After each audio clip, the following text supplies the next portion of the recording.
লজ্জা শরম মানুষের ইমানের অঙ্গ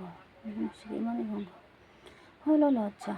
প্রিয় নবী হজরত মুহাম্মদ সাল্লাল্লাহু আলাইহি সাল্লাম পবিত্র বাণীটি নবী দুলালী হজরত ফাতেমাতুজ জোহরা রাদিয়াল্লাহু তাআলা তার জীবনে প্রতিটি পদে সত্যিকারভাবে গ্রহণ করে রাসূলের আদর্শে জীবন গঠন করতে প্রথম চেষ্টা করতেন। এ কথা সর্বজন বিদিত যে লজ্জা নারীদের ভূষণ।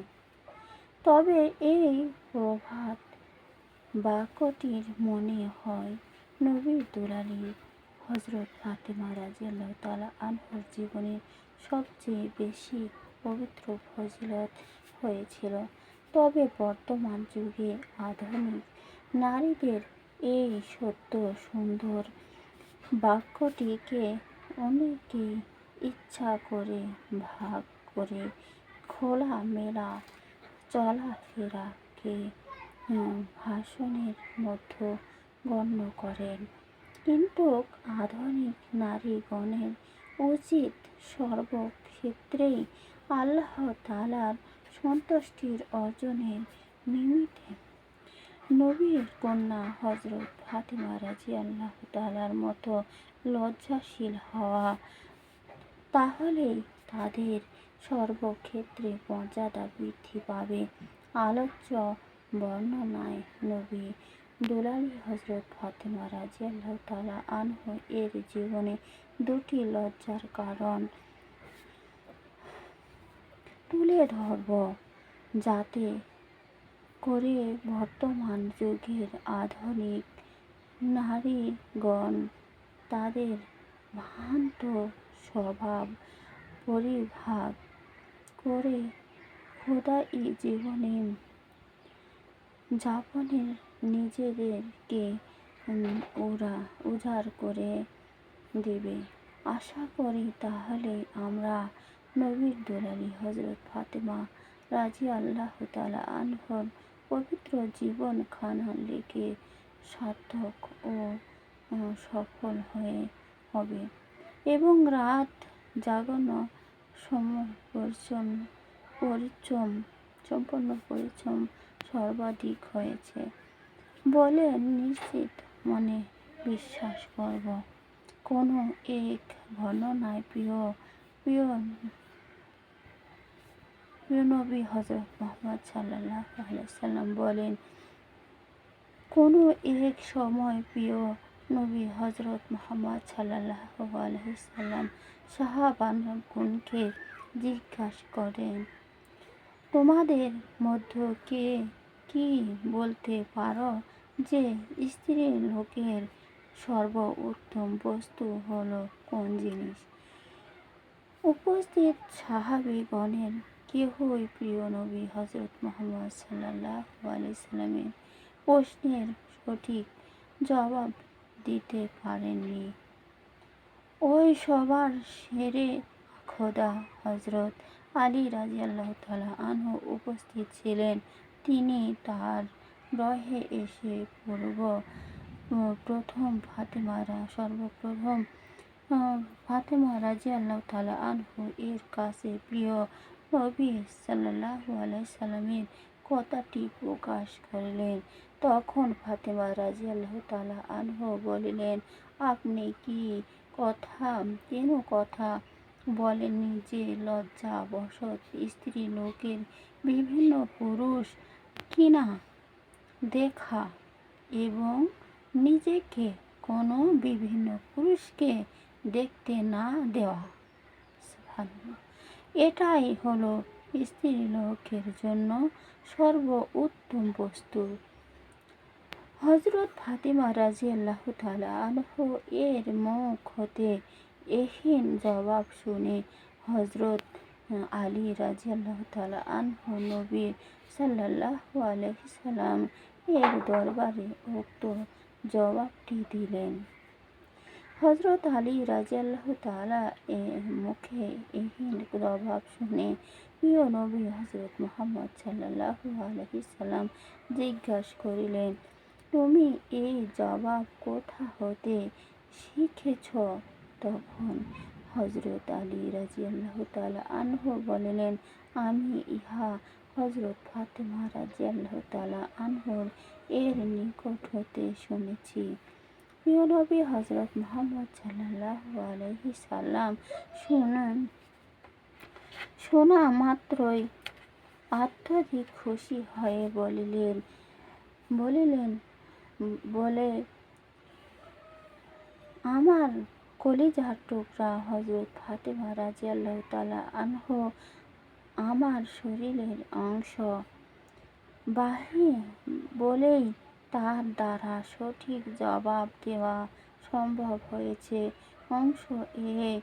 অন্য এক বর্ণনায় হতে জানা যায়, প্রিয় নবী হজরত মুহাম্মদ সাল্লাল্লাহু আলাইহি সাল্লাম কোনো এক সময় তাহার কলিজার টুকরা হজরত ফাতেমা রাদিয়াল্লাহু তাআলা আনহু এর জন্য একটি অল্প বয়স চাকর নিয়ে তার গৃহে হাজির হলেন। ওই মুহূর্তে হজরত ফাতেমার শরীরে এহেন একখানা খাটো কাপড় ছিল যার দ্বারা মাথা ঢাকলে পা বের হতো, যেহিত আবার পা ঢাকলে মাথা বের হয়ে যেত। তখন নবী সাল্লাল্লাহু আলাইহি সাল্লাম এর আগমনী হজরত ফাতেমা রাদিয়াল্লাহু তাআলা আনহু বেলায় নবী দুলালী হজরত ফাতেমা রাদিয়াল্লাহু তাআলা আনহু এর পাশে কবর দেওয়া হলো।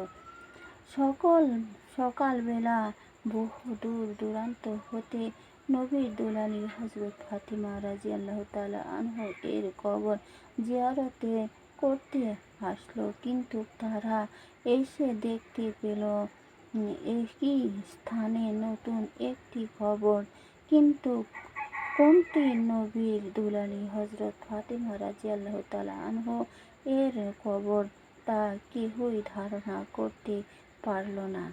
আল্লাহ তাআলা তার প্রিয় জনদেরকে কিভাবে বিপদ হইতে মুক্ত করেন, তাই প্রত্যেক মুসলিম নর নারীর উচিত আল্লাহ তাআলার সন্তুষ্টির নির্ভর সকল কাজ করা, তাহলেই আল্লাহ তাআলা আমাদের ভালোবাসবেন এবং নিয়ত অনুযায়ী কর্মের ফলাফল দিবেন। যার উজ্জ্বল প্রমাণ হলো হযরত ফাতেমাতুজ জোহরা রাদিয়াল্লাহু তাআলা আনহা। তিনি যে বিপদ হতে রক্ষা চাইতেন, আল্লাহ তাআলা তাকে সেই বিপদ হতে মুক্তি করে দুনিয়া হতে নিয়ে গেলেন।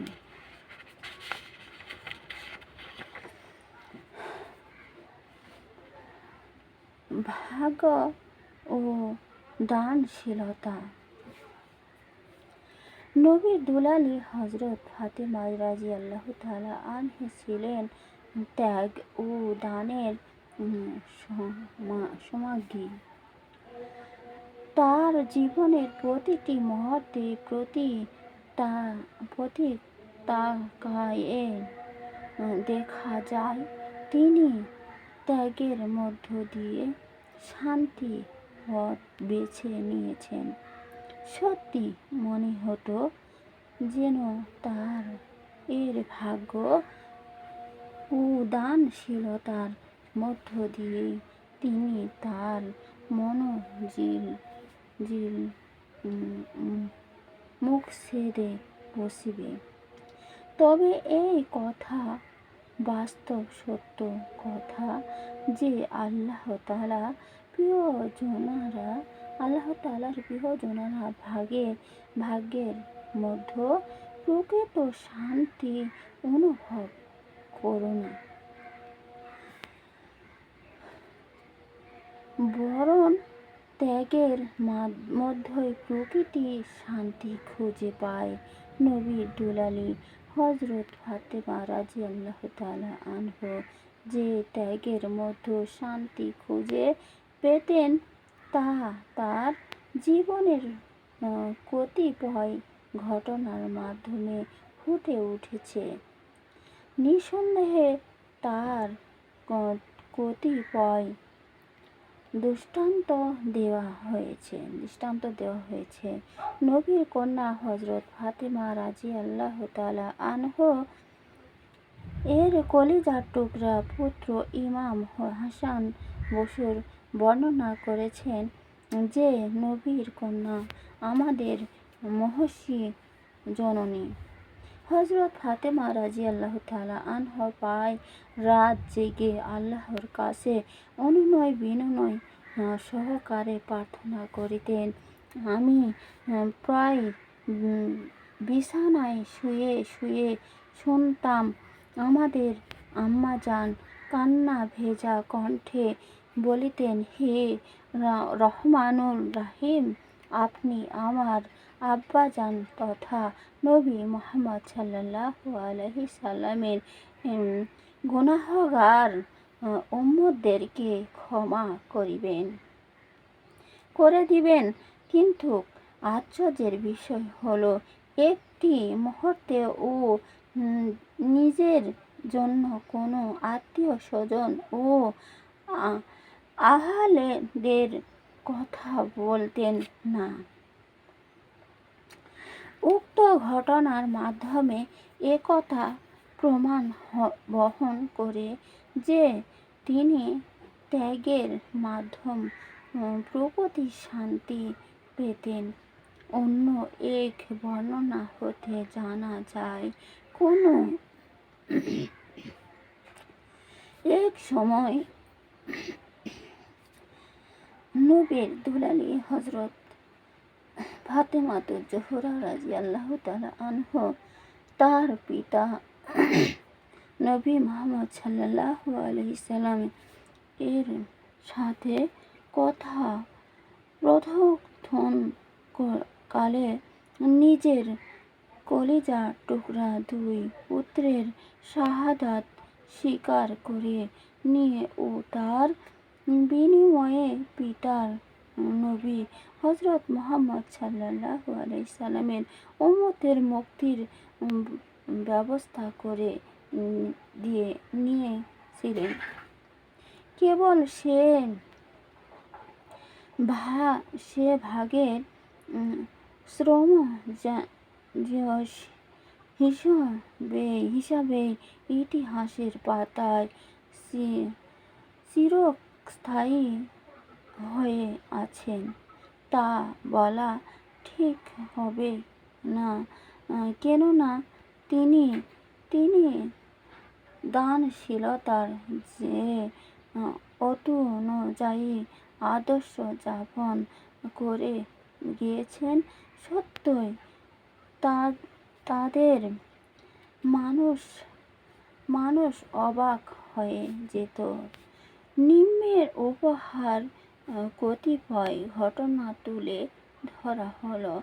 কোনো এক সময় এক অসহায় ভিখারী নবীর কন্যা ফাতেমা রাদিয়াল্লাহু তাআলা আনহা এর গৃহে দরজায় এসে করুণার কণ্ঠে বলিতেছেন, হে মা, আমাকে কিছু খাবার দিন, আমি ক্ষুধার জ্বালায় আর বাঁচতেছি না। সত্য অসহায় ভিখারীর করুণ আর্তনাদে